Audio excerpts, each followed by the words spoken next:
Hey everybody, Dr. Mike here with another video walking through the ASM Hydrasynth. We have one more major chunk of the architecture to look at here, and that's the Arpeggiator. We're going to get straight into it, run through its features, and do a couple of quick demonstrations. What fun is an analog digital hybrid synth without an arpeggiator? Now, in this particular patch, this is a modification of one of the more fun factory presets. I've got a bunch of different macros, which are set up to do all kinds of different combination modulations, many of which are tied to the ribbon. And the arpeggiator is designed to come on already turned on and with latching. So the moment you hit a note, the arpeggiator will begin to run. Of course, you can set that behavior and save the patch to determine whether or not it's immediately active or not when you select the patch. I should also note that arpeggio editing is accessible using the Shift key, and if you use Shift and Latch together, even if the arpeggiator isn't running, you can use that to latch whatever notes you play as if you're holding down a sustain pedal. Taking a closer look at the arpeggiator, you can see we have dedicated controls for tempo, ratchet, chance, and gate, which we'll get back to in a moment. We also have click knobs for the various modes, how many octaves are being played, what the note division is, and the amount of swing. Down here we have controls to turn the arpeggiator on and off, whether or not notes are latched. We can select triplet values for our divisions, and there's a quick tap tempo button. We're going to walk through these functions using a basic chord. We're going to play the fifth, the root, the third, and the octave.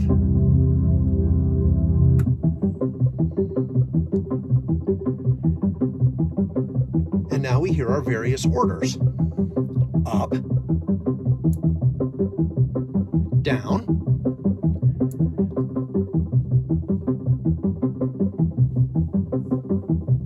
up, down,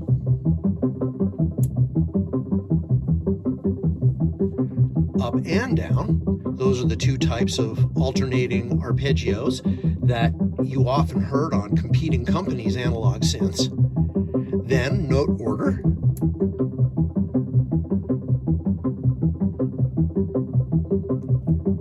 random,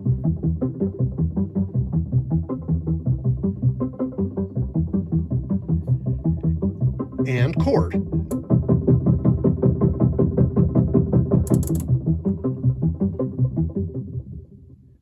Now there's one other mode available called phrase. We'll come back to that in a moment. But now we can add in octaves,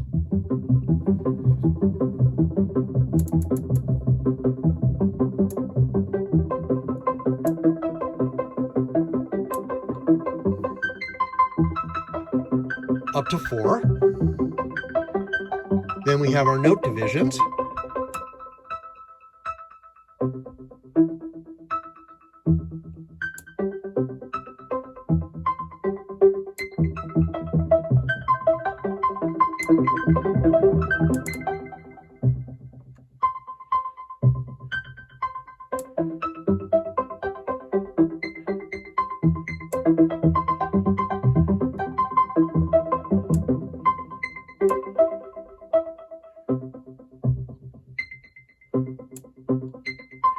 And swing.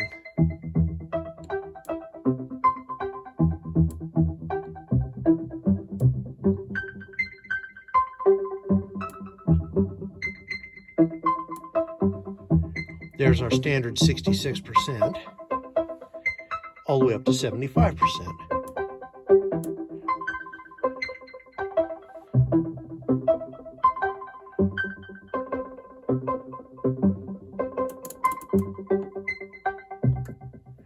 Now, in addition to those 8 preset values, you can also dial in swing from the edit page for the arpeggio. Now, when we bring that up, we have places to set tempo, our note division, octave mode, number of octaves, and so on. The important thing here is that many of these are duplicated with these knobs. And you can also set the gate amount, which we'll get to in a moment, as well as ratcheting.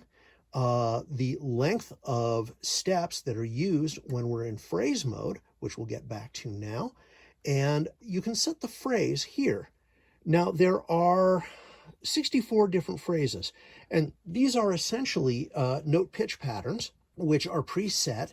I'm hoping that at some point they will add the ability to do custom phrases, which will make the arpeggiator even more useful. This is also where you can trigger notes using the tap tempo button, and you can lock the clock to a specific tempo from patch to patch or not. So when we start her up again,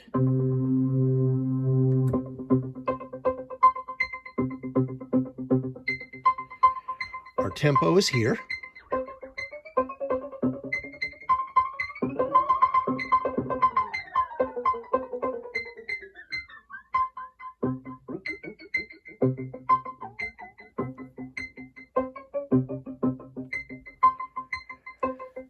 Gate is here.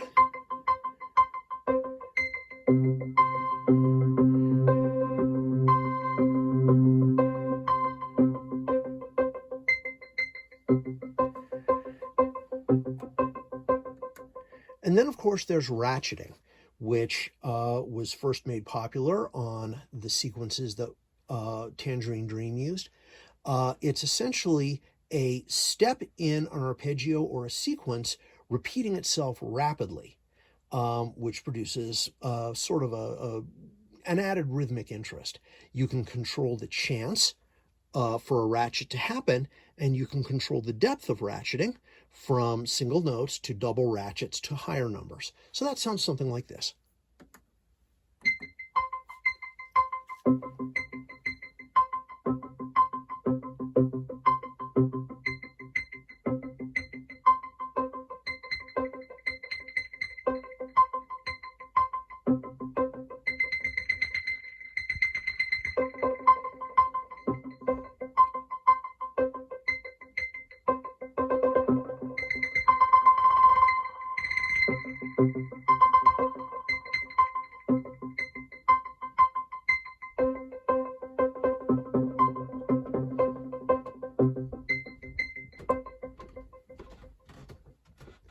You get the idea.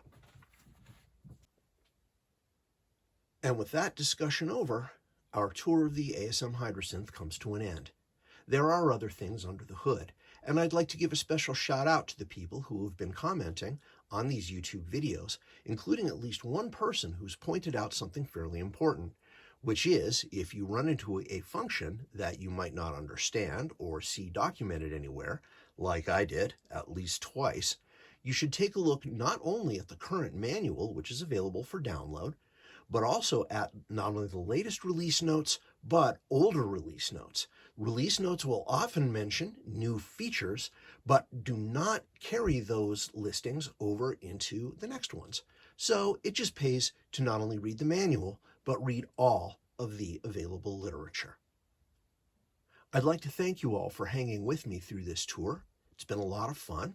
Hopefully you've gotten something out of it. I think I might have one more video in me before I draw this series to a close. But in the meantime, please remember to subscribe and to like this channel. Keep an eye open here for future videos on other topics relating to music production, hardware and software, both electronic music and in the studio. And don't forget to sign up for musicplayernetwork.com, a growing forum of musicians, recording engineers, and audio production experts, offering all kinds of great advice. In the meantime, I'll see you soon, and remember to stay safe, stay well, stay sane, and especially stay connected.